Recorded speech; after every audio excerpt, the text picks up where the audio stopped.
can see that the situation between you and Ed seems tense, so I want to help you two deal with it. Recently, I found Ed very upset. I know he acts like this strong, emotionless man at times, but it's all a front. Really, he's just a sweet, caring guy who knows he messed up. He made a dumb mistake, and now he's paying for it. He misses you so much, and now he's finding it hard to focus at work. I replied, I don't know, Ellie. I don't believe a word he says anymore. She replied, the whole dynamic started when he was on a business trip, and he was feeling lonely and stressed. I know that's no excuse for what he did, but he knows now how much he messed up. Can you find it in your heart to forgive him? Ellie paused, noticed my hesitant look, then continued. He's been so down since you guys ended. I'm worried about him. He isn't himself, and people at work are starting to notice. Hearing Ellie say this confused me.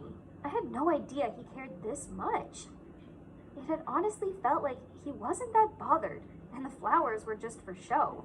But perhaps he really had changed back to the Ed I loved and cared for. And maybe I was being selfish, not giving him another chance.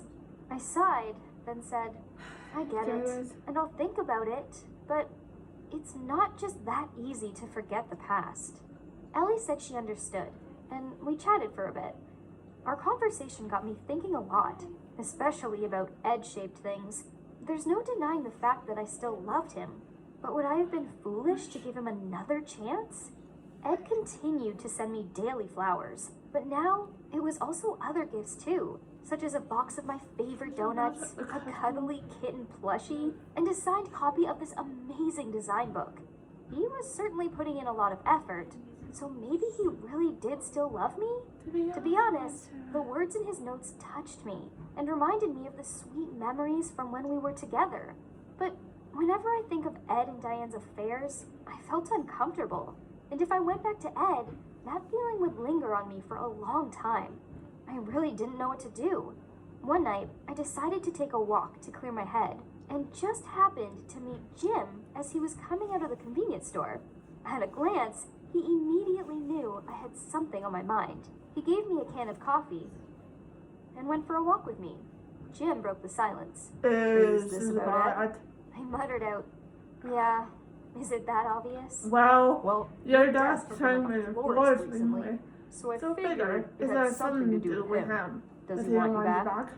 I gave a nod of my head. He said, But you're still so confused, right? I laughed. Are you reading my mind? Call it an educated guess. I've been friends with Ed for a long time. I think I understand him. He paused for a moment and then sighed. But it turns out I don't. I really don't want to see you suffer, Bella. I asked, so what do you think? Should I go back to Ed? Jim gently replied, No, Bella, you shouldn't. You deserve a better person. Someone who truly loves you, not someone intent on playing mind games. Think about it. He just sends you flowers and gifts. But has he actually come and told you how he feels to your face? Okay, so Jim had a point. Not once had Ed come and apologized to me. And it wasn't like he didn't have plenty of chances. We worked at the same company, for goodness sake. But what if he was too shy? Maybe it was because he didn't know whether I'd truly forgiven him or not. So he wanted to wait a while.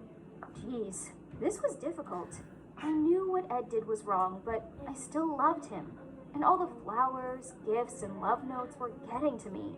I knew it wouldn't be long before I caved and took him back because as much as he'd hurt me, I longed to believe he still loved me as much as I loved him. After much pondering, I came to the decision that I wanted to give Ed another chance, but he'd have to make me truly believe in his love first. I was going to tell him this after work, but first, I had some work meeting with Jim, Ed, Ellie, and some of our other colleagues. After the meeting, Jim and I packed up and left the conference room first. On the way back to our seats, I found out I'd left my phone in there. And Jim came with me as he wanted to talk to Ed about something. As soon as I got to the door, before I opened it, I heard Ellie talking about me inside. Hey, so Bella is going to your parents' wedding anniversary, right?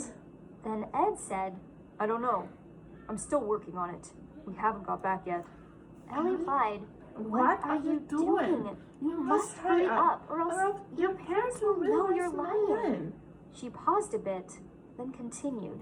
It was all due to your carelessness to let your parents find out about that night. You need to make them believe that the girl who spent the night in your room was Bella. If they think it's Diane, you'll lose everything.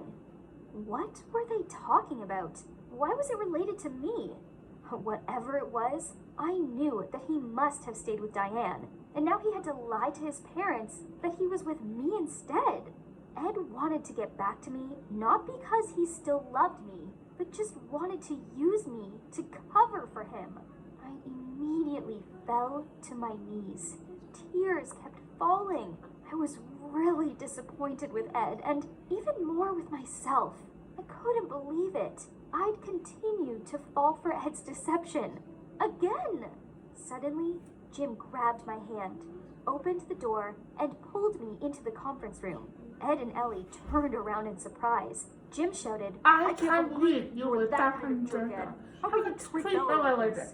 She'll never come back to you. If you love her anymore, stop hurting her. She deserves someone better than you. Then he pointed at Ed and Ellie. You two? You two? I don't know what's going on, but I'll protect Bella. Don't you dare hurt her, or else you'll have me to answer to.